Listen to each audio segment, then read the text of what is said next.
আসসালামু আলাইকুম প্রিয় দর্শক, বিস্তারিত সংবাদের শুরুতেই জানিয়ে দিচ্ছি ফ্রেশ প্রিমিয়াম টি সংবাদ শিরোনামগুলো। শুরুতেই সংবাদ শিরোনামগুলো জানাচ্ছি। আবু সাঈদ হত্যা অভিযুক্ত দুই পুলিশ সদস্য এএসআই মোহাম্মদ আমির আলী ও সুজন চন্দ্র রায় গ্রেপ্তার। কোটা সংস্কার আন্দোলনে পুলিশের গুলিতে নিহত রংপুর রোকেয়া বিশ্ববিদ্যালয়ের ইংরেজি বিভাগের শিক্ষার্থী আবু সাঈদ হত্যার ঘটনায় অভিযুক্ত পুলিশ সদস্য এএসআই মোহাম্মদ আমির আলী ও সুজন চন্দ্র রায়কে গ্রেপ্তার করেছে রংপুর মেট্রোপলিটন পুলিশ। পরে তাদের রংপুর জেলা পিবিআইয়ের কাছে হস্তান্তর করা হয়েছে। সোমবার 9 সেপ্টেম্বর রাতে বিষয়টি নিশ্চিত করেছেন রংপুর মেট্রোপলিটন পুলিশের ডিসি হেডকোয়ার্টার্স আবু বক্কর সিদ্দিক ও PIB police super Mohammad Zakir Hossain. Police super বলেন, এই দুই সদস্য মেট্রোপলিটন পুলিশ লাইনসে নজরদারিতে ছিলেন।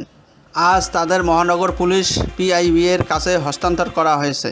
এদিকে রংপুর মেট্রোপলিটন পুলিশ থেকে পাঠানো বিজ্ঞপ্তিতে বলা হয়, গত 16 জুলাই বৈষম্যবিরোধী ছাত্র আন্দোলনে বেগম রোকেয়া বিশ্ববিদ্যালয়ের ইংরেজি বিভাগের দ্বাদশ ব্যাচের শিক্ষার্থী আবু সাঈদ নিহত হন।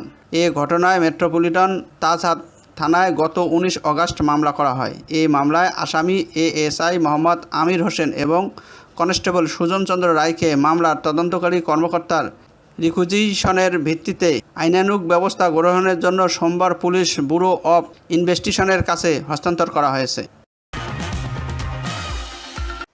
প্রিয় দর্শক, আপনার মূল্যবান মন্তব্য কমেন্ট সেকশনে জানিয়ে দিন। ভিডিওটি দেখতে দেখতে চ্যানেলটি সাবস্ক্রাইব করে আমাদের সাথেই থাকুন। জানা গেছে, আবু সাঈদ হত্যাকাণ্ডের ঘটনায় তার বড় ভাই রমজান আলী বাদী হয়ে 18 আগস্ট মেট্রোপলিটন তাজহাট থানায় একটি হত্যা মামলা করেছেন।